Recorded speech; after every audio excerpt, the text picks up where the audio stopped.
Fala galera, vou fazer uma pergunta que vai mexer com muita gente. O jiu-jitsu ainda é eficaz para o MMA? Eu sei que parece loucura fazer essa pergunta em pleno 2025. Afinal, o jiu-jitsu literalmente criou o UFC moderno. Os Gracies provaram ao mundo que técnica vence a força bruta. O Royce dominou os primeiros UFC, finalizando caras muito maiores que ele. Mas aí você liga a TV, assiste o UFC e vê lendas do jiu-jitsu como o Rodolfo Vieira e o Bochecha não conseguindo mostrar aquele jogo dominante que eles tinham no tatame. E surge a dúvida, será que o jiu-jitsu não funciona mais para o MMA? Hoje eu vou dar os meus 2 centavos nesse tópico e já adianto que a resposta é bem mais complexa do que parece. Vamos falar sobre resultados recentes dessas duas lendas, o que o Parrumpinha disse sobre o jiu-jitsu do UFC num podcast recente e por que o problema não está no jiu-jitsu em si, mas em como ele está sendo usado no MMA moderno. Bora pro vídeo que o papo é longo e vai mudar a sua perspectiva.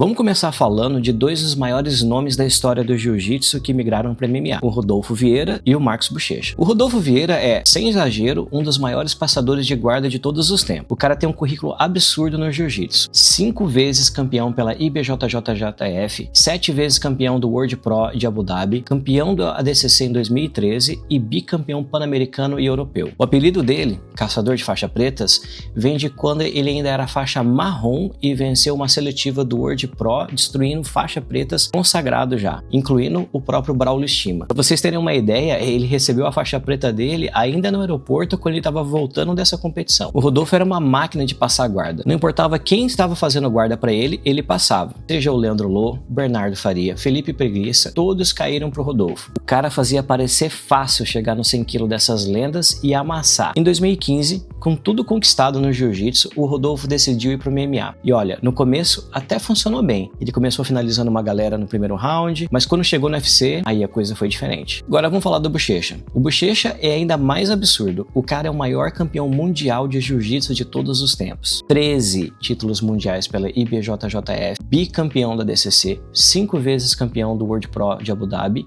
e membro do Hall da Fama da IBJJF. O Bochecha ele dominou o jiu-jitsu na década de 2010. A rivalidade dele com o próprio Rodolfo Vieira foi épica, com confrontos memoráveis em finais de Mundial e do próprio World Pro.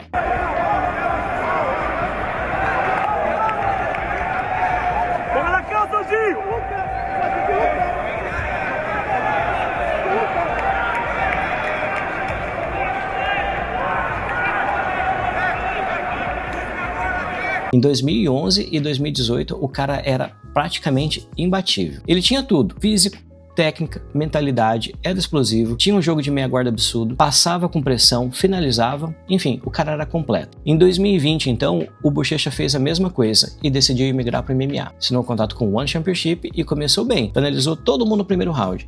5 vitórias seguidas, todas por finalização ou nocaute técnico. Mas aí veio o UFC. Olha, antes de eu continuar o vídeo, deixa eu só dar um salve rapidinho aqui pra galera da Litoral Grappling, lá de Santos. Cara, quando eu fui pro Brasil de férias, passei um mês lá treinando e foi sensacional. A academia fica praticamente em frente à praia, os treinos são de altíssimo nível e o Raul, que é o dono, tá há mais de 10 anos investindo pesado no Nogi no Brasil. A importância que a galera tá dando pro jiu-jitsu sem kimono agora, o Raul já havia há uma década atrás. Então, se você é da Baixada Santista, ou se você é tipo eu, que gosta de tirar férias para ir treinar jiu-jitsu, vale a pena dar um pulo lá e conhecer. Bora pro vídeo. O Rodolfo Vieira no UFC tem um cartel de 6 vitórias e 4 derrotas. Parece bom, mas olha o detalhe. Ele teve problemas sérios de cardio, perdeu por finalização pro Antônio Hernanes, justamente porque cansou. O cara era uma máquina de pressão no jiu-jitsu, fazia todo mundo ficar cansado. Mas no MMA, o feitiço virou contra o feiticeiro. E o Bochecha? A estreia no UFC dele foi em julho de 2025, contra o Martin Buday, e foi frustrante. O Bochecha tentou 11 quedas e só conseguiu converter uma. Ele perdeu por decisão unânime. O maior finalizador de jiu-jitsu não conseguia levar o cara pro chão e manter o cara no chão direito. E no último sábado, dia 13 de dezembro de 2025, o Bochecha enfrentou o Nyenchukwu, ou alguma coisa assim, não sei falar o nome do cara, no UFC Vegas 2012. E cara, o Bochecha tentou usar o jiu-jitsu, conseguiu derrubar o cara algumas vezes, mas não conseguiu segurar o Nyenchukwu no chão. Levou pancada em pé, a luta terminou em empate técnico, justamente porque o Bochecha tomou uma dedada no olho e o adversário dele perdeu um ponto no segundo round. Então a pergunta que fica é, se esses caras são lendas do jiu-jitsu, por que não conseguem dominar no MMA? Vamos analisar essa última luta do Buchecha. O Nunchaku é um strike. O cara tem 1,96 m de altura e envergadura de 2,10 e das 14 vitórias dele, 10 eram por nocaute. Ou seja, o cara é perigoso em pé. Durante a luta, sempre que o Buchecha conseguia derrubar o Nunchaku, o que o cara fazia? Ele fazia o anti-jiu-jitsu. Pé no quadril, criava distância, empurrava e levantava. Sempre que ele ia pro chão, o objetivo dele era não lutar no chão, era escapar e voltar em pé onde ele era confortável. É difícil fazer jiu-jitsu contra quem não quer lutar jiu-jitsu com você. E funcionou. O Nunchaku não tentou bater o Buchecha no jogo do Buchecha. Ele simplesmente não quis jogar com o Buchecha no chão. Criou espaço, levantou e voltou pra porrada. E é isso que todo lutador de MMA moderno faz contra especialistas do jiu-jitsu. Eles estudam o jiu-jitsu defensivo, não para atacar no chão, mas para não ser atacado e levantar. E aqui tá o ponto que muita gente não entende. O nível de jiu-jitsu defensivo no MMA de 2025 é absurdamente mais alto do que era nos anos 90, nos anos 2000 e nos anos 2010. Todo lutador de UFC hoje em dia treina jiu-jitsu. O cara pode não ser um faixa preta, pode não saber berimbolo, 50-50, mas ele sabe o básico muito bem, que é como não ser finalizado, como criar espaço e levantar. E mais importante, ele sabe que ele não precisa ganhar a luta no chão, ele só precisa não perder a luta no chão. Aí ele volta para onde ele é melhor e a luta se desenrola ali. O Buchecha e o Rodolfo são dois faixa pretas de altíssimo nível nas regras do jiu-jitsu esportivo. Mas quando a parada é MMA, onde tem soco, chute, cotovelo e o cara pode simplesmente não querer jogar o seu jogo, a história é outra. Agora vem a parte polêmica. O Marcos da Mata, o Parrumpinha, um dos treinadores de MMA mais respeitados, faixa preta do Carson Gracie, falou recentemente num podcast algo que chocou muita gente. Ele disse o seguinte: essas estrelas do jiu-jitsu são faixa preta nas regras do jiu-jitsu de competição. Mas no jiu-jitsu para MMA, os caras são faixa azul muito duros e olha lá, talvez são faixa roxa ainda. E deixa eu te explicar o que ele quis dizer com isso. No jiu-jitsu esportivo, você está treinando para pontuar, para raspar, para finalizar, dentro de um contexto específico, seja no kimono ou seja no sem kimono. Não tem soco, não tem chute e você está em cima de um tatame macio. Você puxa para a guarda tranquilo, você fica de costas tentando raspar o cara, você inverte, você faz berimbolo, 50-50.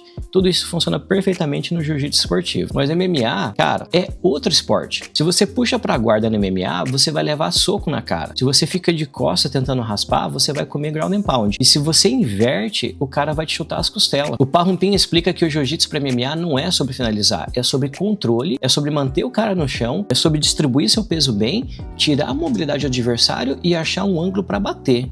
Ou seja, é sobre ground and pound, é sobre usar o jiu-jitsu para posicionar e dar porrada. Pensa no Khabib, o cara tinha um sambo excelente, mas o jiu-jitsu dele era funcional. Ou seja, ele derrubava, controlava, esmagava, cansava o cara e batia. Ele não ficava caçando finalização bonita, ele ficava batendo no cara por cima e apertando até que o cara entregava um pescoço para ele. O Islam Makhachev, sucessor do Khabib, mesma coisa.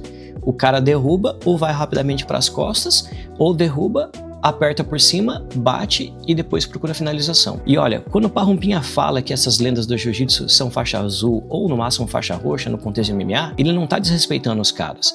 Ele tá dizendo que eles ainda têm um caminho longo de aprendizagem para adaptar o jogo deles para a realidade do MMA. Se eles continuarem tentando jogar jiu-jitsu esportivo dentro de uma jaula onde o cara pode te dar joelhada na cara, não vai funcionar. Agora outra polêmica, né? E aqui onde a parada fica interessante. Parrumpinha, ele mencionou que o sambo, infelizmente, acaba tendo vantagem sobre o jiu-jitsu no contexto do MMA moderno. E ele tem razão. O sambo é uma arte marcial russa que é uma mistura de luta agarrada com judô, com wrestling e com striking.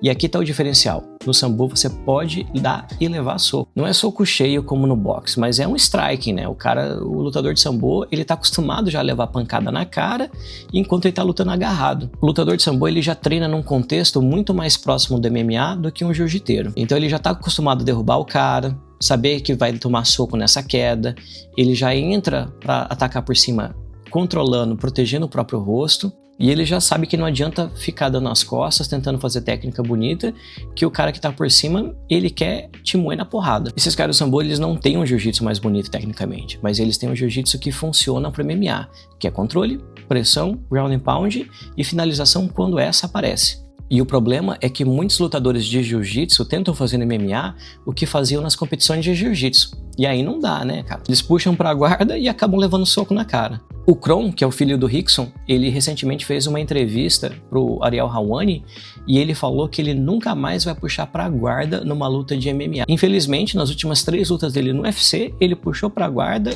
e foi esmagado por baixo e perdeu as lutas. Ou seja, até ele tá começando a se ligar que tava fazendo errado, fazendo jiu-jitsu errado pro MMA. E agora vem a resposta pra pergunta do título do vídeo. Jiu-jitsu ainda é eficaz para MMA? Na minha opinião, sim, mas com ressalvas. O jiu-jitsu é e sempre será fundamental para MMA, mas não o jiu-jitsu esportivo. O jiu-jitsu adaptado para MMA. Um exemplo disso é o Demian Maia. O cara passou anos dominando no UFC usando apenas o jiu-jitsu, mas era um jiu-jitsu inteligente. Ele sabia quando ele buscava as quedas, como que ele pressionava os caras na grade, e não pode se esquecer das mochiladas clássicas dele, né? Uma vez que ele chegava nas costas e mochilava na pessoa, ninguém tirava ele dali. E aqui está o ponto mais importante desse vídeo. Então o problema não é o jiu-jitsu ser ineficaz, o problema é somente depender do jiu-jitsu num contexto de MMA nos dias de hoje. Em 2025 você não pode ser unidimensional no UFC. Talvez em eventos menores até dê, mas no UFC já não dá mais não. Se você é só striker e um wrestler te derruba, ele vai te amassar. E se você é só wrestler e um cara é muito bom de jiu-jitsu defensivo, ele te neutraliza no chão. Se você é só do jiu-jitsu, um cara de strike decente, uma boa defesa de queda, vai te nocautear. O nível subiu muito. Todo mundo no top 15 de qualquer divisão do UFC é, no mínimo, competente em todas essas áreas. Enfim, jiu-jitsu é fundamental, mas sozinho já não basta mais. E aí, o que você acha? O jiu-jitsu ainda é eficaz para MMA ou o esporte já evoluiu demais? Você acha que o Bochecha e o Rodolfo ainda podem se adaptar e ter sucesso no UFC ou já passou a era dos caras? Comente aqui embaixo e eu quero saber da sua opinião. E se você gostou desse vídeo, deixa aquele like maroto, se inscreve no canal, ativa o sininho para receber as notificações dos próximos vídeos e compartilhe com aquele seu amigo da academia que às vezes você vai ajudar o cara. Vai que o cara tá pensando em ir para MMA, né? Não deixe de conferir esse vídeo aqui, ó, que eu falo para vocês como montar um game plan para evoluir seu jiu-jitsu e rolar com mais objetividade. Nos vemos no tatame ou no próximo vídeo. Os